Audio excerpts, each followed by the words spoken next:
Breaking news, Columbia Green Federal Credit Union just saved our member $105 a month on their car payment. That's no surprise. CGFCU helps our members save thousands. Wait, thousands? Yep, we have fantastic rates and flexible terms. We save our members by refinancing autos, boats, campers, and even credit cards. Apply today, see how much you can save. All right, welcome back to the Press Box, presented by Columbia Green Federal Credit Union. Just like we're getting towards the end of the season, we have some wrestling sectional matchups coming up. We had some big games this past weekend, so we want to wrap up what's going on and look to the future a little bit. Well, first of all, I want to say welcome back, Brian. I was lost here without you last week, man. It's good to have you back. Thank you. But yeah, we got a potpourri of stuff to talk about today. I guess we'll start with the Coaches versus Cancer Classic that was played over at Columbia Green Community College. Both the boys and girls basketball teams for our area high schools took part in that. Of course, the marquee matchup was Hudson Catskill, as usually the case each and every year when they hold that. And true to form, it packed the place, and the game did not disappoint. Catskill looking for a little get back on Hudson for that one and only league loss that they suffered back on December 18th in Catskill against the Blue Hawks, and they got it done. The Catskill Cats defeating the Blue Hawks 72-61 in a game that at times looked like it was going to be a blowout. At other times, Hudson made a great comeback. It was a 20-point deficit facing the Blue Hawks at halftime, 45-25. They had kind of a tough start, but came back strong defensively and hitting their shots in the second half and made a game of it. But Catskill was a little too tough for them that night and was able to pull out a victory, which now leaves them tied at the top of the Patroon Conference standings. And if both teams win out like they are expected to, they'll share the league title at 15-1, which almost seems like poetic justice. I know the kids are probably saying it's like kissing your sister, but as the old saying goes, but it is almost poetic justice, I feel, because they're both outstanding, well-coached teams that are worthy of the conference championship. So if one can't have it, then it should be a tie. Yeah, and that ends Hudson's winning streak in the Patroon at 45 straight games, which is not an easy thing to do, especially when you have teams like Catskill. It's kind of kills in the league, who's been playing well the last few years. Right. Greenville's been playing well. It's tough to win that many consecutive games in that league.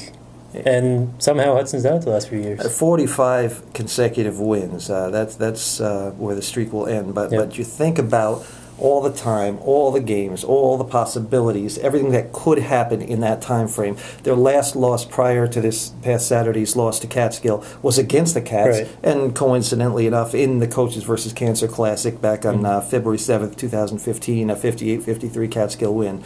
A lot has happened in that time. A lot of kids have come and gone, graduated, and new kids coming into the district, things of that nature. So to win that many games for any team in any sport is quite an accomplishment. So hats off to Coach Briscoe and the boys. By no means should they hang their heads over this loss. Catskill is an outstanding team, picked by many to win the league this year, and looks like they're on their way to at least earning a share of the title with Hudson. And like I say, it's almost poetic justice that both teams would get a share. But still some games to be played, so don't want to count the chickens before they hatch. You can't. And talking about streaks, Germantown, they've been playing extremely well lately. Won their 13th in a row just the other night against the Conakills, which, again, was the last team that beat them back in November. So that was a good game. You saw that game the other night. What did you think about the Germantown team? Well, I've seen Germantown a couple of times now. We've done our live stream on our Registered Star Facebook page, and they've been outstanding. They are a well-coached team as well. Derek Conti's really got it going on out there with his team. They have a little of everything. This is a team, I think, that will really make some noise come sectional time, and that's coming 2 weeks away when the pairings are announced. Clippers are ranked currently 20th in the state among Class D schools. There's only two other teams in Section 2 ranked in the top 20 in Class D, and that being Whitehall and Argyle, and I'm sure those teams will probably hook up come sectional time, which will be very interesting. I mean, the knock on Germantown all the time is that they play in a weaker league in the Central Hudson Valley League, but they try to schedule up as best they can. They got into the Rensselaer tournament where they're facing the likes of Bird Knox Westerlo, which is a bigger school than Germantown. Rensselaer is a larger D, sometimes C, and then Ichabod Crane, who Germantown lost to in the championship game of that Rensselaer tournament, which is a big B school. So they're scheduling up. They're they're playing Patroon Conference teams. They've got a couple of wins over Coxsackie Athens. Yep. They've split with Taconic Hills. The one loss to the Titans was a double overtime thriller back in November. As we mentioned, that was their last loss. They started out the season 1-2. They've won 13 in a row, and now they're 14-2, looking to finish the season strong going into the sectionals. Like I say, they've got height in Ashton Merriam. They've got Wyatt Gibbons, both about 6'5". They both can move. I mean, Gibbons is really talented and can really score from inside and outside. You've got an outstanding point guard, Andrew Kellenbenz. Doesn't score a lot, but he's the facilitator out there. Gets things done, distributes the ball, sees the court very well, and kind of settles things down, kind of like a coach on the floor, as they say. Right. Daniel Kellenbenz is having a tremendous year, and the sophomore, Brian Bathrick, who can shoot the three-pointer with the best of them. So what's not to like about this team? Like I say, I think they are a team to watch come Section 2, Class D playoff time, for sure. Definitely. And talking about Germantown a little bit more, they travel extremely well. Their fans they do. Go to every game, doesn't matter where it is. They'll fill the place out. They'll make it loud. They'll make it uncomfortable for the opponent.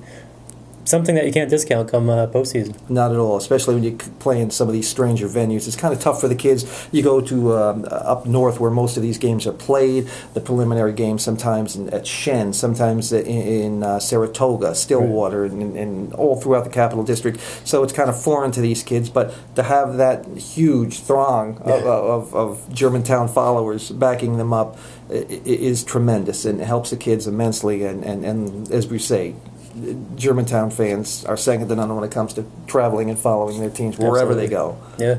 And quickly, we want to say congratulations to Russ Beck. Hit his 1,000 points. Yes. Second person in Taconic Hills history to do it, which is a bit of a surprise, saying who's actually come from Taconic Hills. Right. There's one person in front of him, Sam Slemp. He only has a few points to go reach him, and he's going to be the all-time leading scorer at Taconic Hills. No question about it. And I was lucky enough to see that game in person as well in the Coaches versus Cancer Classic when Russ hit that 1,000-point milestone, scoring 31 points. He needed 30 coming in and got 31. And with 2:17 to go, took a feed from Colby Clegg, turned around, banked the shot home, and was fouled on the play, made it a conventional three-point play. It was a tremendous atmosphere as well. It was a neutral court, but yet there were a lot of Taconic Hills fans there, and they all certainly stood and applauded Russ's efforts. He is just a tremendous player. I talked to him after the game. Russ isn't the type of kid that likes to call attention to himself. He's a gamer in every sense of the word. He's a polite kid, and he'll talk to you, but doesn't want to have the spotlight on him. He's a team player. I asked him. I knew the answer to the question already. I asked him after the game. I said, "Just between you and me, what's better for you, hitting this 1,000-point mark or the win?" And he looked at me almost as if, "What are you talking about?" I mean, of course, the win. I mean, and he did say he's grateful and appreciative of the 1,000 points and getting to that level. But winning was most important to him, and they won the game. In fact, it was a close game. It was 31-21 Titans. 31-29 Titans with 3:48 to go in the third quarter. They outscored CD the rest of the way, 33-7 to win going away. So very impressive performance overall. Russ had a chance. That left him at 1,001 points, and Sam Slemp, who he's chasing, was in attendance at that Caro-Durham game. Sammy was going to come to the next game, which was against Germantown a couple of days later. Russ didn't tell anybody before him, but he wasn't feeling particularly well in that game. Little cold coming on, I believe. But still, he showed up and played his heart out.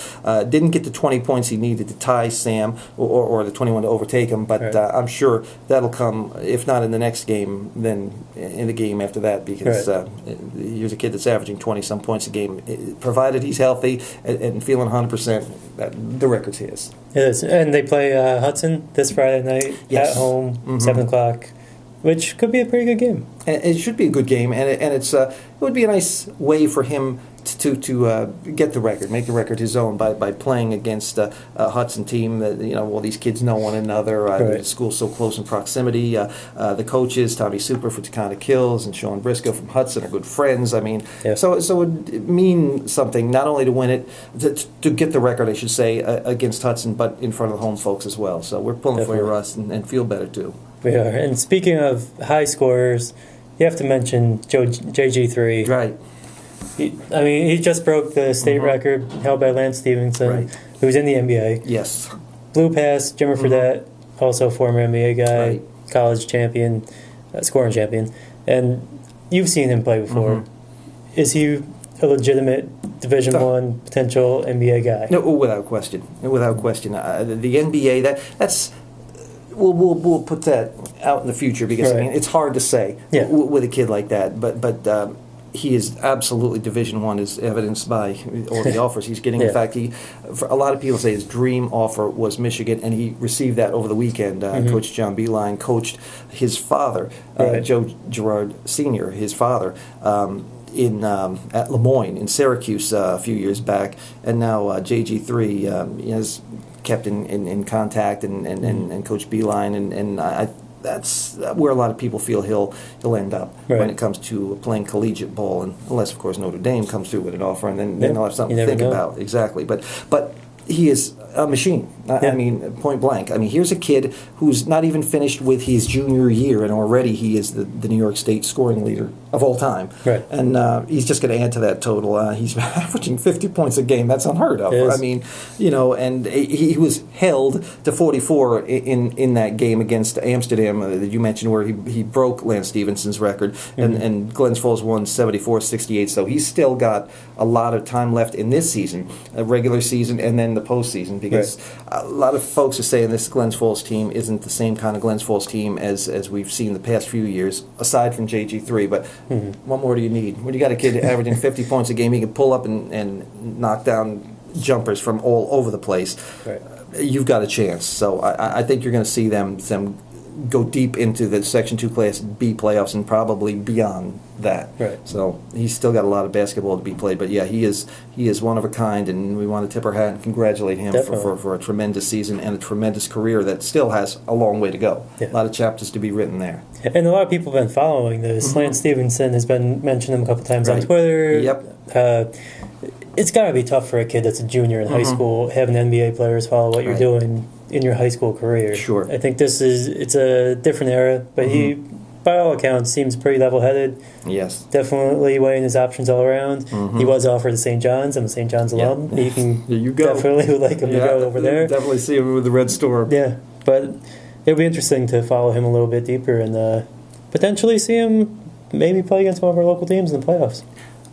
I would say it's almost a given because, I mean, you've got Hudson that I'm sure will make some noise come Class B playoff time. You've got Catskill, which is going to be a high seed as well, and that would be a treat. If you get a chance, you got to get out and see this kid because I remember seeing him play against Hudson in the Section 2 Class B championship game 2 years ago as a freshman. And he threw down 39 points in the championship game, and he just...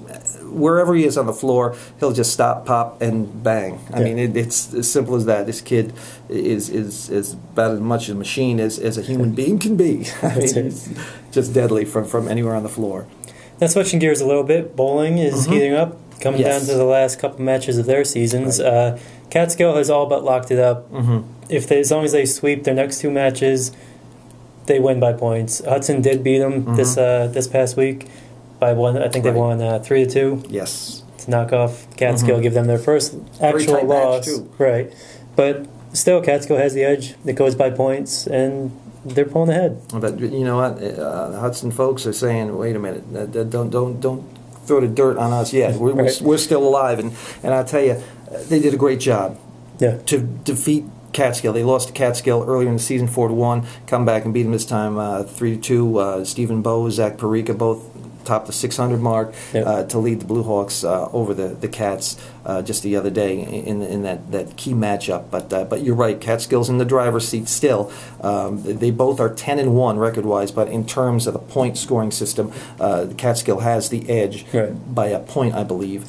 And all they have to do is win out, and they're the Patroon Conference champion. Hudson, for the first time in about 10 years, right in the vicinity though, and within striking distance. And there's still some more matches to be had. Definitely. So Hudson's not out of it yet, but certainly Catskill looks to be in the driver's seat right now. Definitely, and we've had some this week some pretty high scorers over in the bowling matchups. Glad you mentioned that. Caro Durham's Philip Decker. Congratulations to Phil. Had a 746 triple. Okay, I could bowl 10 games. I wouldn't get 746 total. He did it in 3 games, and his high was 299. His it hurts me to say this. I feel for you, Phil. Missed a 10-pin in the final frame. Can you believe that? To get $299, you miss a 10 pin in the final frame. But nonetheless, a great effort by Philip Decker in Carol Durham's 4-1 win over Chatham earlier this week. Yeah, definitely. Now we also have coming up this weekend starts the postseason for wrestling. We have one state champ, was a reigning state champ, won last year as a sophomore, junior now, Trent Svengala. You've talked to him? Yeah, a couple times. He's 30-0 this year, 193-16 for his career. Man. His younger brother Caleb cleared the 100-win mark this year. He's also undefeated. Those two guys, Trent's number 1 in the state, ranked in the state. That's Division 1 and Division 2. His brother's number 8 in the state. They're both number 1 ranked in Section 2. It's a wrestling family. It is. And they have another younger guy coming up who's already competing. Look out. So those guys are two guys to look out for. We also have over in Greenville, Aiden Cullen. Hit 100 wins this year. He's right up there. He recently lost to Trent 4-1, but Trent's been pinning guys, and I think he set a school record this year for like a 6-second pin. So just going the distance and losing 4-1 is something to be said. Carol Durham, Joe Cashol Jr., he's doing really well, and Coxsackie Athens has 3 of the big guys. And the big guys, you don't come by them often. No. But they have Dakota Anatriello at 220. We have Devon Shader at 195, and Mark Martinez, a big guy, 285. Yeah. And they're all ranked in the top 5 in Section 2. Coxsackie has a good wrestling program in the last few years, and they're definitely guys to look out for. This weekend starts the Section 2 class tournaments. Following weekend is the state qualifiers, and February 23rd the state tournament. So it's definitely heating up for wrestling. Those are 5-6 guys to look out for, but the Svengalas, definitely favorites. Such a great event too. If you ever get a chance, definitely check out the state tournament up at the Times Union Center in Albany. All those mats out on the floor, so much going on at any one time. You can just check out wherever you want to, just to see what's going on, and always a great event up there, and then they run it so well. It's like mass chaos going on, so much going on, but it's definitely a sight to see, and a lot of great wrestlers from all over the state will converge on the Times Union Center. So if you get a chance to ever see that, got to do it. Definitely. And coming up a little later, we have Rashad Barksdale bringing his show back. Oh, you know it's coming up March 16th, the Celebrity Basketball Game. T.O. was there last year. Not sure if he's going to be able to make it this year. He's got some other business to tend to with the Hall of Fame elections and selections and all. But Larry Johnson will be there, Maurice Leggett, Tank Daniels, Playground legend Poster Boy is going to be there. It's happening March 16th at Hudson High School. Mark it down. You got to go there and see that. There's all sorts of things going on too. You got live music. You got a slam dunk contest. I mean, it's just a fun time. A lot of people show up, and good to check out. Some old friends and talk to and get some autographs, and good for the kids to get out there and see what's going on. And it's always a fun time. Then of course March 17th, following day, there's the 3-on-3 tournament at 10 o'clock in the morning at Hudson High School. A little early for me, but I think I may have to go out and check that out because there's going to be a lot of talent there as well, and it's always a lot of fun. So Rashad runs it right, and it's all for a great cause. It's Okay to Dream Foundation. So if you get a chance that weekend, mark it down, 16th and 17th of March. Go check it out. It's for a good cause and a lot of fun as well. Definitely. And we'll have more on that. We'll have a couple stories, try to get Rashad in here, talk to him a little bit about that. He's always in town. So, that would be great to keep an eye on in the coming weeks. We're looking forward to it. All right. And that should be it for us from the Press Box, presented by Columbia Green Federal Credit Union.